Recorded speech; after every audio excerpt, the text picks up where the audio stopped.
Vince, are you ready for rapid fire? After that comment, how could I not be? Let's go. Perfect segue time. Perfect segue. Guys are lively. Guys are lively tonight in the chat. I'll tell you that much. They're working overtime. I like it though. In the chat. I like it.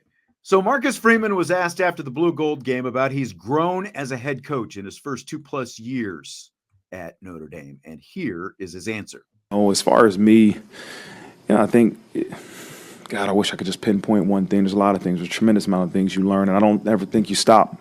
I don't know. I haven't stopped in the 3 years I've been a head coach, and there's no plan to.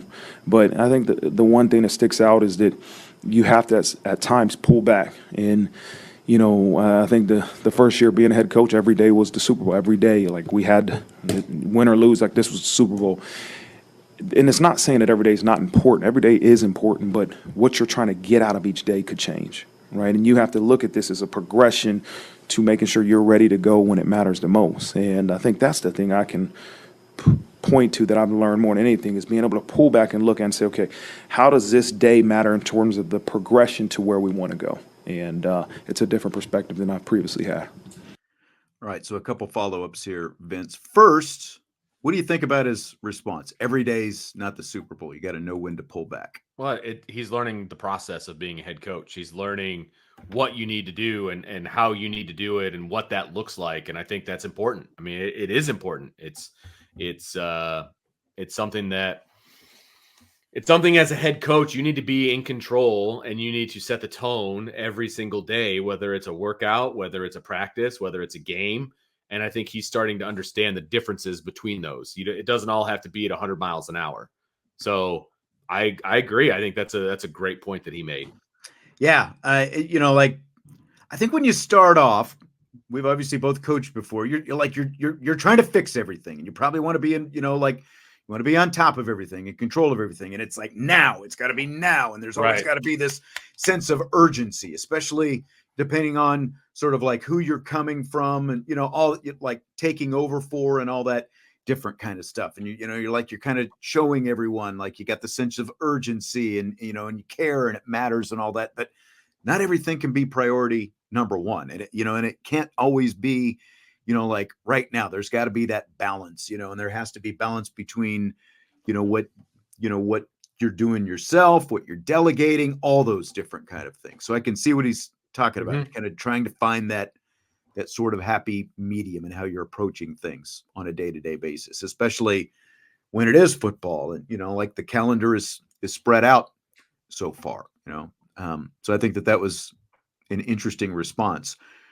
Where do you think that Freeman has grown the most in his 2+ years as head coach? Delegation.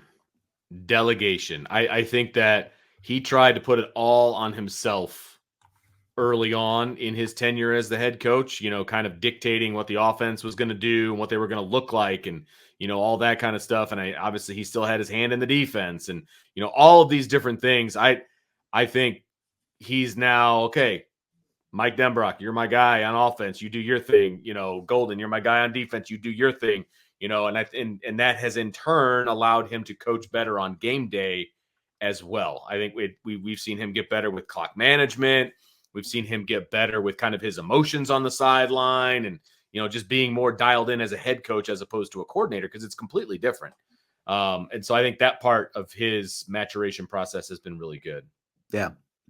And I think the biggest thing that's impressed me is just his ability to continually adapt and, sometimes change the messaging on the fly, like in a short amount of time, because I think that there's a tendency, especially with a young first-time head coach, it's like, I've got a plan. Here's my plan. This is my plan, and I'm sticking to it. Like it didn't work in that game, but if we stick to the plan, it's going to work. It's eventually going to work out. And I think that they can be resistant to sort of want to admit, especially into to the peers, like the other coaches under him on the staff and into a bunch of, young athletes that, maybe this was the wrong approach in this case. But, like we saw him very, very early on after the losses to Marshall and Stanford, he wasn't just going to keep doing the same thing over and over and expect a different result. Like Right. his predecessor in 2016 tried that. Nothing changed. The bottom fell out, right? So, Freeman salvaged what could have been a disastrous first season. They beat Clemson. They end up, they go on and win a bowl game, and then they turned that into 10 wins last year. But I just think his willingness to be critical of himself in the moment and like not wait until the end of the season to, Right. to reevaluate and reassess things, That's good. Yeah.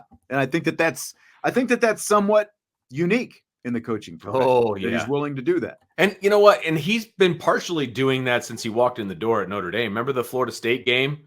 Like he immediately came out and was like, that was a bad call by me. That's true. When he was defensive coordinator. Yeah. I think he's always done a good job of allowing the players to know that, hey, man, I make mistakes too. You know what I mean? Right. And you're right. His predecessor, that is a foreign language to him. There is no way he would have ever done anything like that. I love that attribute about him. I love it. And I guarantee you his players love it too, because they know that he's not just going to go up to the mic and throw them under the bus. Right. He's going to take accountability because the buck stops with the head coach. Yes. And that's a new thought around here at Notre Dame. Yes. Completely different. Okay. So the NFL draft, of course, starts tonight. Let's predict what round the most likely This is tough. Notre Dame draft hopefuls. This is so hard. You go with. I looked at this earlier and I was like, this is going to be like, this is going to be so tough for me. Go ahead. Okay. So we got, of course, Joe Alt, Audric Estime, JD Bertrand, Sam Hartman, Blake Fisher, Cam Hart, Marist Liufau, Javontae Jean-Baptiste. So Alt is a lock to go in the first round. So we'll do him a little bit different than the rest of the guys. He has consistently been mocked going number 7 overall to Tennessee. So will he go before 7, after 7, or right on 7? Tonight? I think he has been ridiculously mocked at 7. Like everything I see has him at 7, which is nuts. I think somebody's going to pull a rabbit out of their hat, and I think he's going to go before 7. I'll be positive. I'm kind of thinking that as well, because there's there are going to be some trades that are made, and we'll get specifically. We're going to have a trade question here in a little bit, but could shake things up. I wouldn't even be surprised if there's all this smoke screen about the Chargers, and the Chargers are going to trade their pick, and like Minnesota or one of those teams is going to end up there picking a quarterback at number 5. I wouldn't be surprised if Jim Harbaugh just goes Joe Alt at number 5. That doesn't mean he will, but Harbaugh's blueprint everywhere that he has been is run the ball, baby. Smash guys off the line of scrimmage and protect your quarterback investment and smash some guys with a guy like Joe Alt. So I wouldn't be surprised with that. So I do. I think he'll end up going before 7 tonight. Okay. So the rest of them, we're going to go by round and try to predict which Irish players will go in that round. There they are. I think Dad might have just walked in the door potentially. I don't know. Yes, you could hear him, couldn't you? They just went nuts. That's great. Just waiting. All right. I know. Second round. Do you think any Notre Dame players go in the second round? The only one that even has a chance, in my opinion, of going in the second round is Cam Hart, in my opinion. I think he's a second round talent. I don't know that he'll actually go in the second round because of the injury history, but he's going to start someplace. He's going to start somewhere next year in a zone scheme defense. He's going to start, and he's going to be magnificent. He's a second round talent. He should go in the second round. So I put him in the second round. Okay. So you do have Cam Hart going in the second round. Yep. I don't have any of them going in the second round. I agree. I can see that. I think that Hart and Fisher are both borderline, like maybe they get taken at the end of the second round. There's a lot of late buzz on Blake Fisher, I'm hearing. Yeah, I know. DK says Cowboys are taking. The Cowboys don't I don't know. They've got their plan. They are not being public about it, which shocker. We'll see what they do. They've only got so many draft picks, but I don't have any Notre Dame guys going in the second round. Third round is a different story for me. Okay. And I'll just say I've got Blake Fisher going relatively early in the third round. His average rank at tackle is about number 12. Okay. And I think that he ends up going, like I said, he could end up going late in the second, but I'm picking him to go in the third round. I have Blake Fisher and Audric Estime in the third round. Okay. And I was going to go one by one, but I've got Estime and Cam Hart also going in the third round. Okay. So, yeah. How you're doing it now. All right. Yeah. So a lot of mocks have, like Estime in the fourth round. I just think mid to late third is where Estime I do ends too. up He's getting going. he's getting a lot of pub right now. I mean, just a lot of juice, I think. And I don't see how he could possibly interview poorly. You know what I mean? I think he's a team guy. I think he's a guy that you'd be happy to have on your team. You know what I mean? Like I feel like he checks a lot of the off the field boxes as well. Yeah. Not to mention his tape is really good. Yeah. Now, like you were talking about Cam Hart, and you've got him potentially second round, and that's his mocks are just, they kind of have him all over the place. They've got him anywhere from the second to the fourth, and that's why I'm just kind of picking him in the third. I think he ends up going late third, unfortunately, to where Washington is, because Dan Quinn, the former Dallas Cowboys defensive coordinator, who's now the head coach of Washington, loves that body type that Cam Hart has, that long physical body type. So, and they've got 3 picks in, they've got 6 picks actually in the top 100, 3 of them in the third round. So I think that there's a very strong chance that Cam Hart ends up being a Washington Commander by the time it's all said and done. Sorry, I know. Cam. I'm sorry. Greatly disappointed. But honestly, that would be awesome. Either way, however it shakes out, if Cam, Audric, and Blake all go on day 2, I think that's a win. I think that's a win. Yep. What about the fourth round? You got any Irish guys going in the fourth? Nope. Okay, me either. Fifth round? Nope. Me either. How about the sixth round? I do. I have I have both linebackers going in the 6th round. Okay. So you got Marist Liufau and JD Bertrand both going in the 6th. I think JD goes there because of his smarts and his athletic ability and what he's able to do. His film is really good. He stacks up numbers. He is going to blow people away in the interview room. Like, I think people will take a flyer on him in the 6th round. And then Marist, he's just going to get drafted on potential alone. I mean, his highlight reel is unbelievable. But when they start watching full games, they're going to be like, well, but there's going to be coaches out there that be like, I can fix that. I can do that. Yeah. You know, you can't manufacture what he is as a physical specimen and what he brings to you. And so I think people are going to take a flyer on him in the 6th.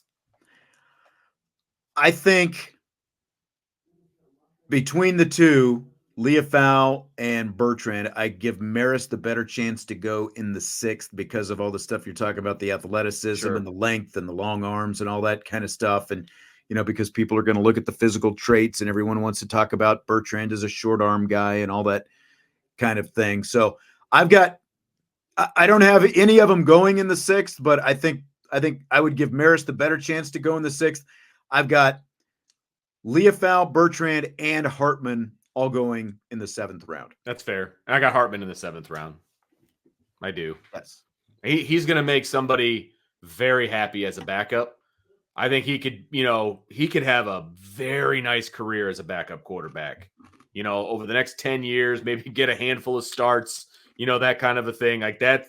You can make a hell of a living with that as your resume. You know what I mean? Right. And I think that's who Sam Hartman's going to be. Thanks for the super chat, Gregory Perez. Which Notre Dame players on the current roster, other than Riley Leonard, have the talent to go in the first round regardless of class? That's tough. But I would say Benjamin Morrison. Yep. Potentially Charles Jagasaw. I won't go with the running back.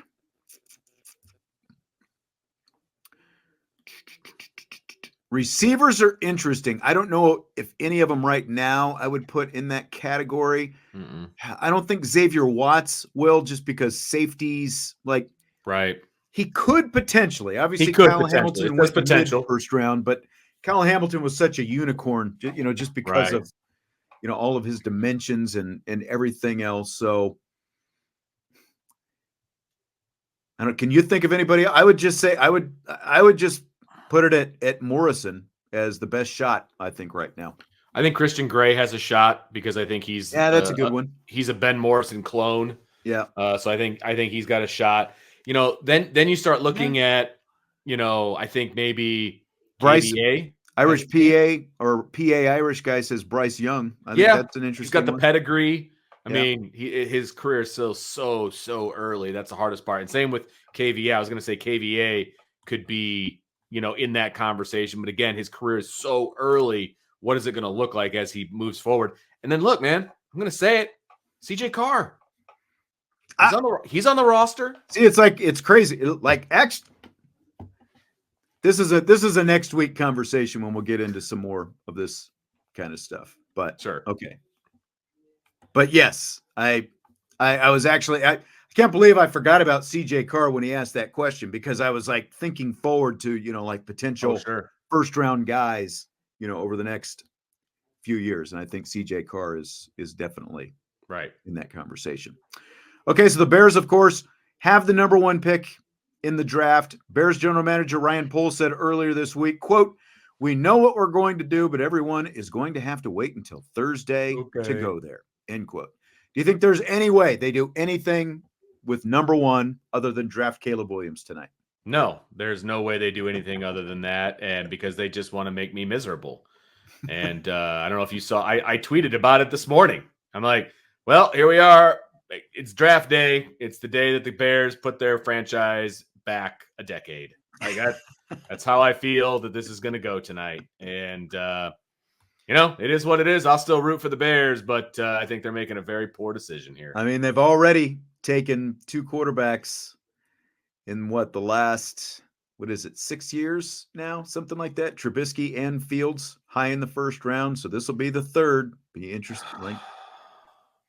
I think it's going to work out better than you think it's going to work out. I'll put it that way. Well, I mean, I think it's going to be an absolute dumpster fire. So that's not really setting the bar very high. I think it's going to work out a lot better than a dumpster fire. I think you can't get the fingernail polish and USC out of your mind. I think that's why you think it's going to go so. And bad. all the offseason crap, all the talking about wants ownership of a team and just all this nonsense that's out there. Just shut up and be a generational talent. That's gonna be what derails him. It's gonna be the off the field stuff. He's gonna have the wrong people around him, and it's gonna be his downfall. That's my prediction. All right. TBD. I think it's gonna work out a lot better than that. Yeah. Over under 5.5 quarterbacks who will be picked in the first 15 picks of the draft. Under. Okay. Now it may happen, but it's going to be 4 of those teams are going to regret it in about 3 years. I just don't think there's that kind of talent to be taking quarterbacks that high. I don't either. But again, it's hard. The last couple days leading up to the first round of the draft, it's hard to sift through. Yes. What is BS and what is legit information. But there's all this about, the Raiders apparently love Michael Penix, the Broncos and Sean Payton love Bo Nix, all this kind of stuff and how all that plays out. I mean, Caleb Williams, Jaden Daniels, Drake May, JJ McCarthy. I think we're all pretty secure that those 4 that he's in that conversation. JJ McCarthy. I know. Does anybody watch as well? Does anybody watch film? Just be thankful they're taking Caleb Williams and not McCarthy, Vince. Your head would really explode if they were taking JJ McCarthy up there. Well, because at least Williams has good film. JJ McCarthy, what good football film does he have? Yeah. I mean, the fact that you are going to go. I'm praying that the Giants make a move and go get him, like some people are talking about. Please. I am do it again. I am befuddled by that. If he's such a good quarterback, why did he not throw a pass or complete a pass or whatever it was against Penn State? You know what I mean? If he's that good, why would you just run the ball all game long? But whatever.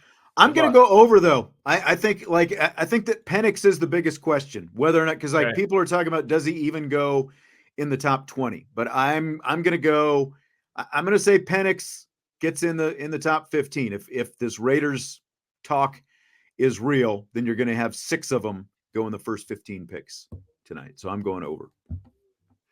We'll find out. I think I would take Penix over McCarthy any day of the week and twice on Sunday. So I would too.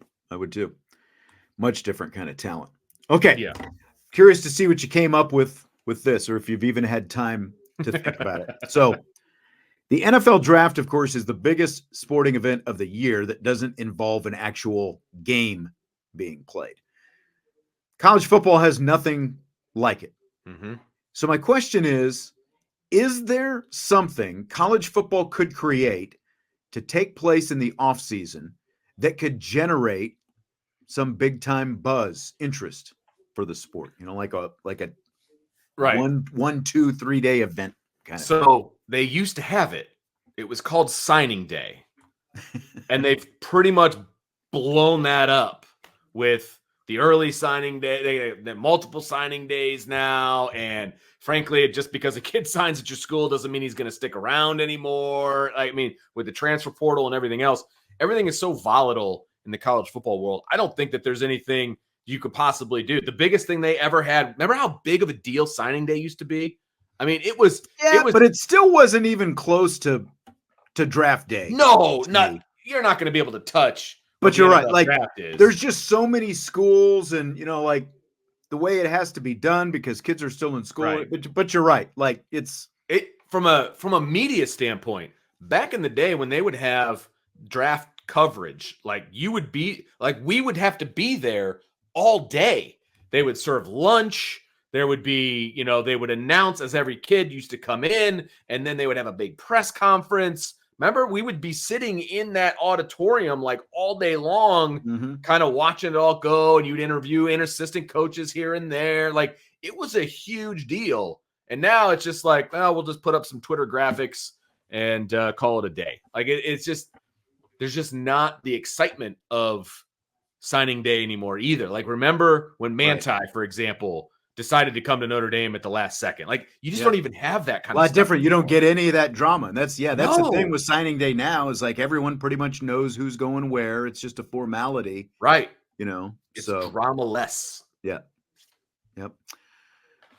So again, because I kind of crossed signing day off the list, I was thinking about this morning after because I came up with this question this morning when I'm watching draft coverage on TV, first thing out of the gate, you know, like what could you do what could college football do to generate any kind of buzz? So here's the best idea that I could come up with. I'm interested to see what you think. So mid-July every year, like before NFL training camps start, you get like college football would put on an event.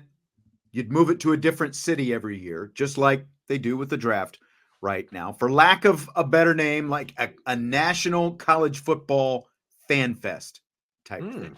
Okay. So who would be there at this fan fest thing?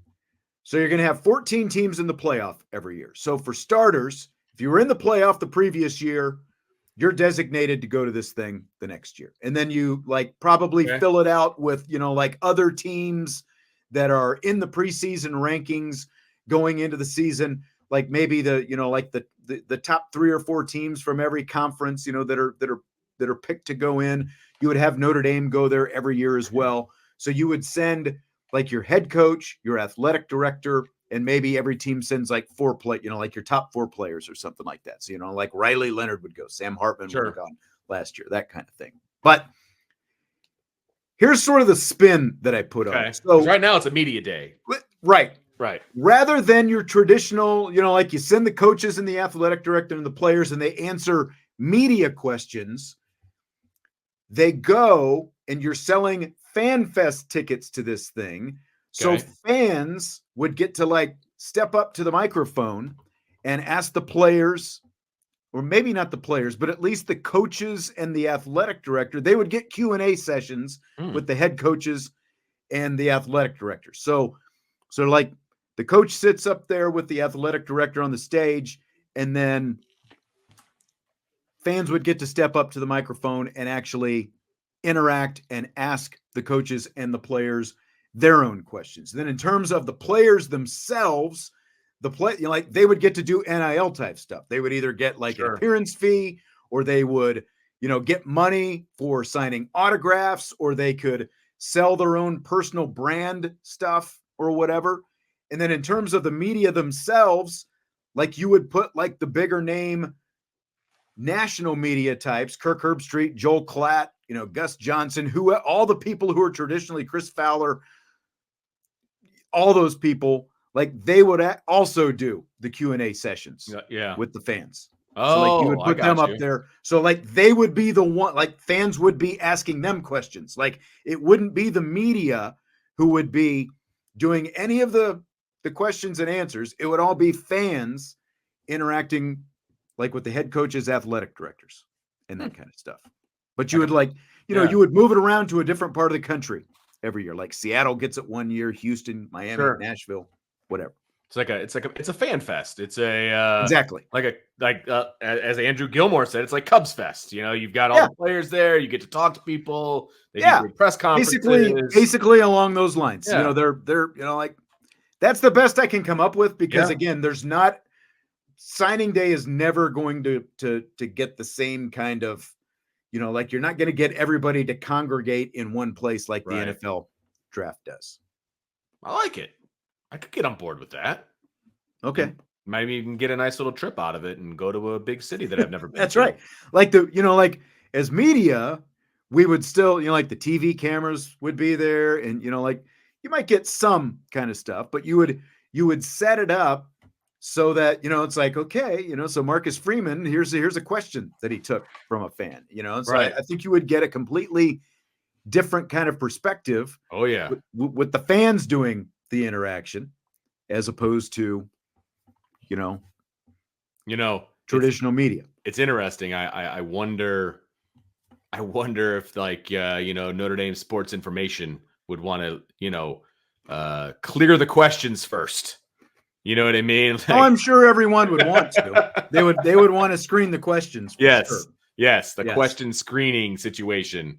That would be very interesting. Because look, Dabo and Nick Saban and those like down south where they do those actual coaches shows where fans are calling in, as we know, they've taken some questions before. So I think they're big boys.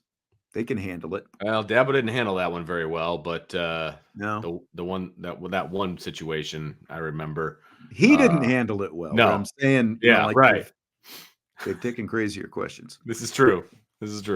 Okay. Starter jackets. Oh, they were the rage in the late 80s and into the 90s. Scale of 1 to 10. How much would you like to see the silky smooth starter jacket make a comeback? I loved my starter jacket, so I'm all for it. Bring it back. Scale of 1 to 10, 27. Love it. Starter jackets were freaking awesome. I tell you what, man, like growing up predominantly in the 70s and then teenager. Were you out of the... I was like pre starter jacket. Like starter jackets really came into vogue when I was in the Army. Like I knew a couple guys, like a good friend of mine had an Atlanta Falcons starter jacket and it looked sharp because that was like when the Falcons changed their color scheme from red to black and all that. Okay. They were like more black and silver and stuff like that. Do you remember like the JCPenney Christmas catalog and it would come out and there was like a huge sports section and they would sell, like I had like the Dallas Cowboys letter jacket looking thing, like when I was a kid, it was like every year the Dallas or like the Penny's catalog came. So like I had kind of the precursor to the starter jacket. Okay. But the starter jackets look freaking awesome. Man. And the zipper had the starter logo. Yes. Like, oh yeah. Yes. Or the button ups even, that. I was watching Good Morning Football this morning on the NFL Network, and it's actually been off the air for like a month, but they brought it back because of the draft this weekend. Okay. And Kyle Brandt had the sweetest 1984 World Series Detroit Tigers starter jacket that he was wearing because he was in Detroit. And like, wouldn't want, like the Detroit, but it was like, I was like, man, that is a sweet freaking jacket. And there's this guy that works for Fighting Irish Media, who does a lot of the social stuff like for women's basketball. And he travels with us, Ben.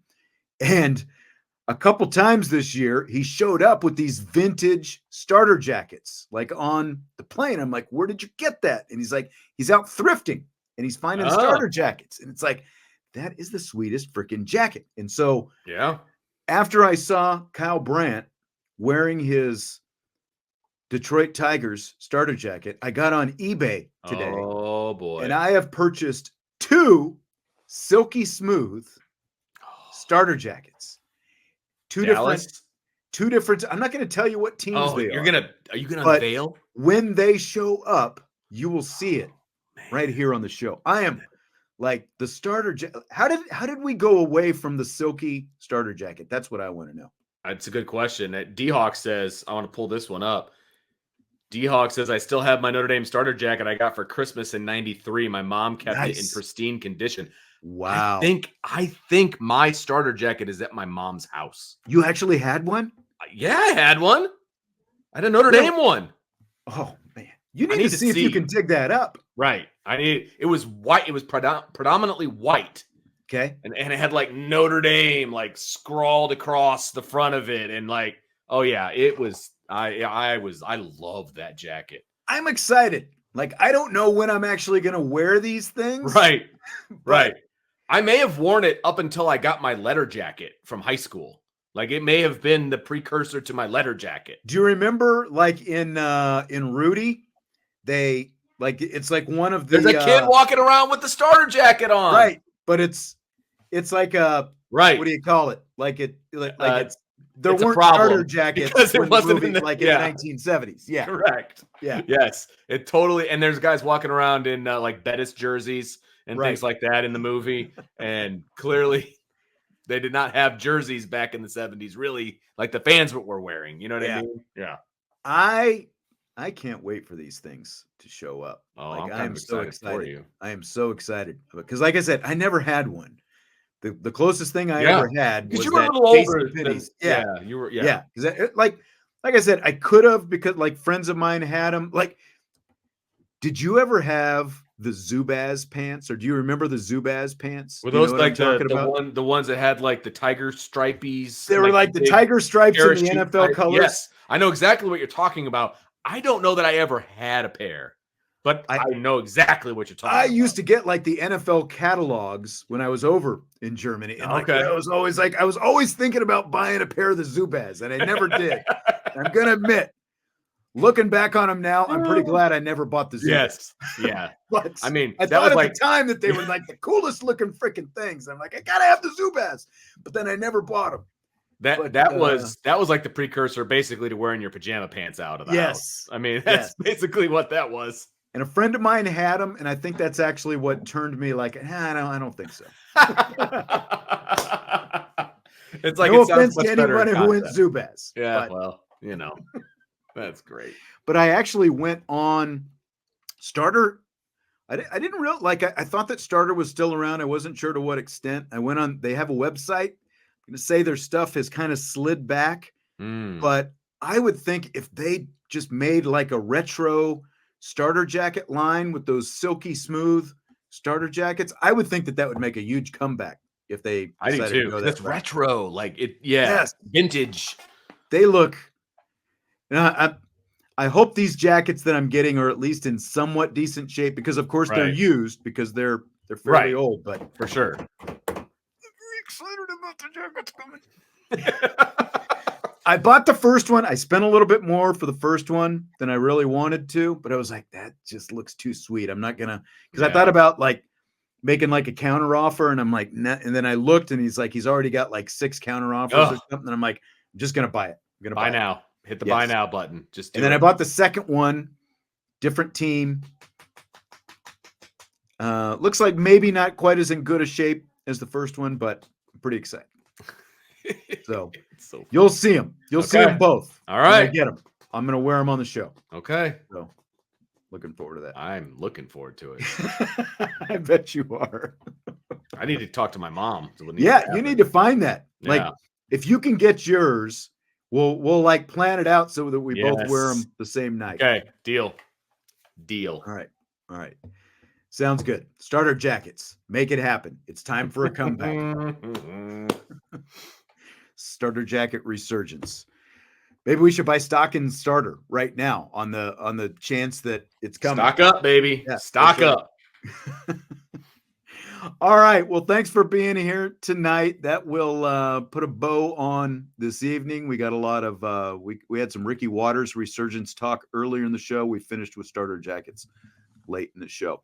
Hit the like button before you leave, and of course, subscribe, rate, and review. And enjoy the draft tonight. Let's see where Joe Alt and everybody else ends up going. And we will talk to you tomorrow on IB Nation Sports Talk.